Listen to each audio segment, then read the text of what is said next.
Hello, and welcome back to another solo episode on Business First Creatives, the podcast for creatives building intentional businesses rooted in clarity, consistency, and a whole lot of heart.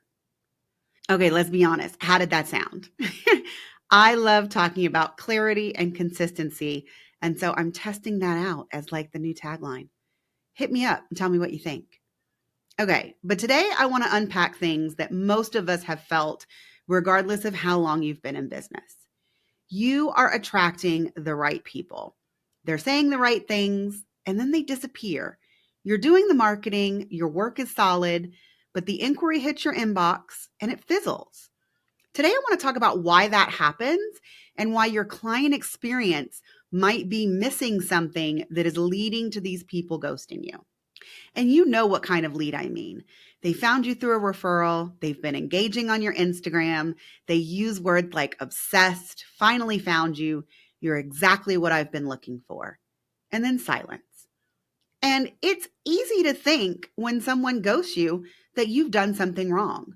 But more often than not, it's not about something that you said or something that you intentionally did. It's not about your pricing, and it's not even about your portfolio, because your portfolio is probably what had them reach out to you in the first place. It's about how consistent and confident the next step feels. The experience between I'm interested and I'm booked has to match that energy of your brand. So let's get real about the 4 places where things tend to break down. The first, delayed or impersonal replies. Now, I shout from the rooftop every single time I have the opportunity to, but the moment that someone inquires about your services using a contact form, they should immediately get an email that confirms that you have received it.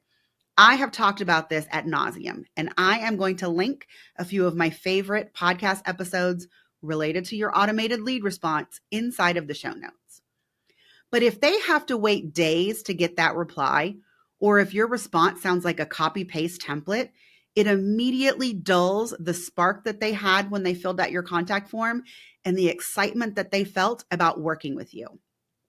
They start to second guess if you're the right person for them or if your services are going to live up to the hype of what they found on your website. The second place where things tend to break down is if you are giving them overwhelming or unclear information. Sometimes we think we're being helpful by sending everything.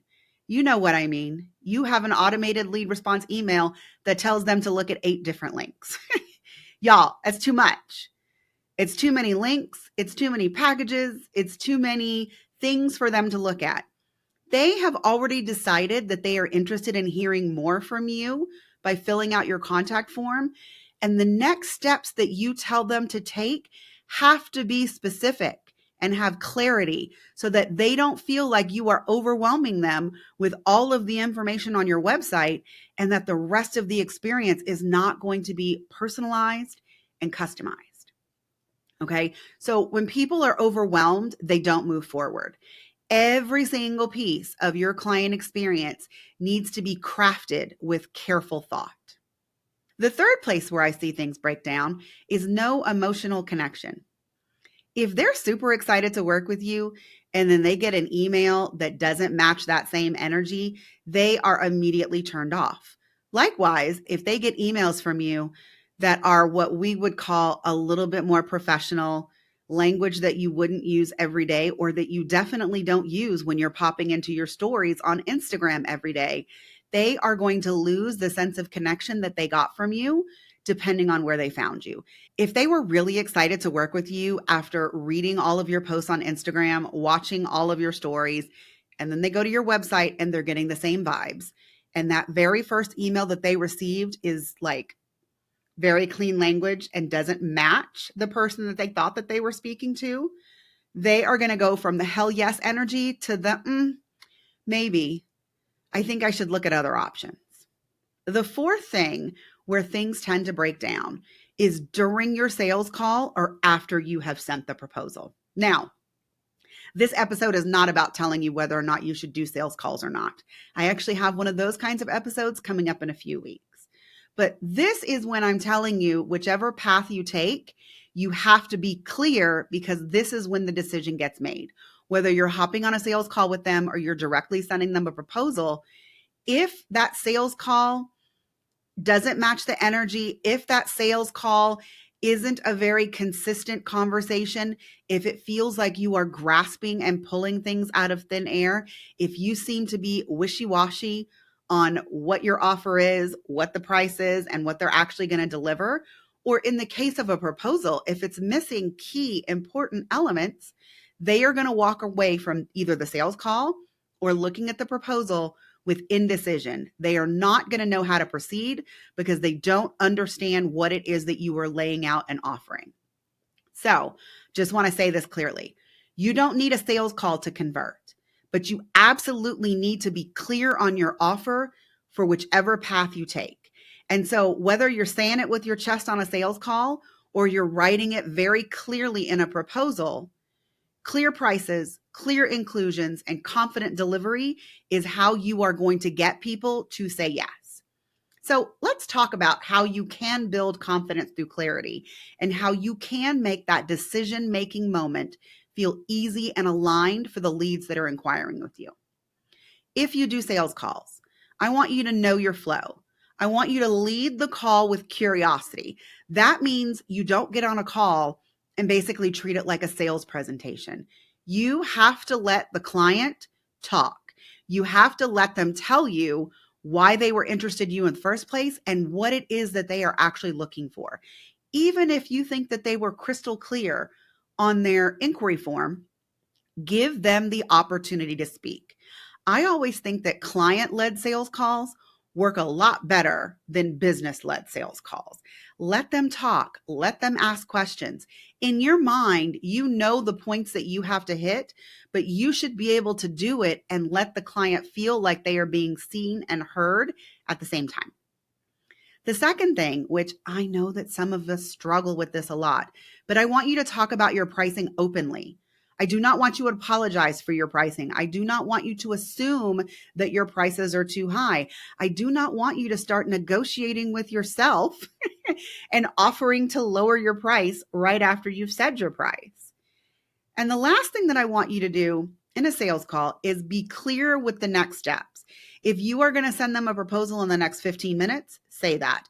If the next step is for them to review the proposal, sign the contract, and pay you your money, which all of you guys know I'm a big fan of that 5-minute booking process, tell them what to expect at the end of the sales call rather than leaving it open-ended.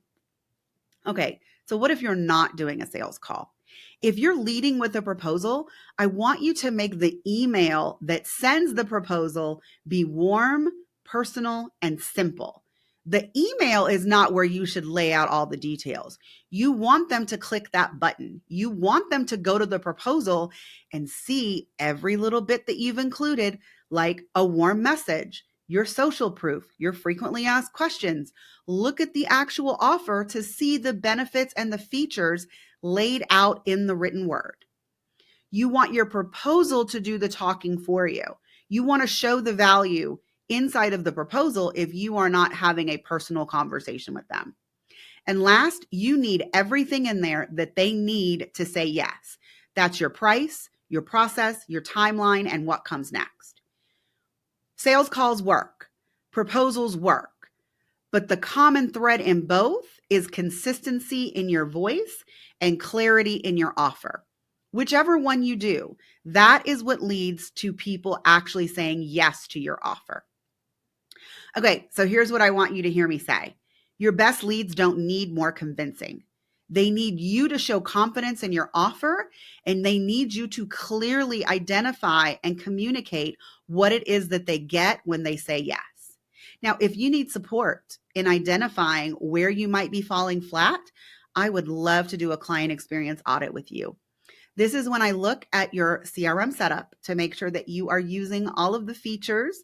And then I actually walk through your entire customer experience for one offer from beginning to end. I identify the critical errors where you are actually losing people in the process or where your system might be betraying you. And then I give you my personal suggestions on how to make the client experience better so that you can, in fact, get more of these amazing leads to say yes. All right. I hope that this episode has helped you see how you can identify and clearly lay out a path for your leads to say yes. That's it for this episode. I'll see you next time.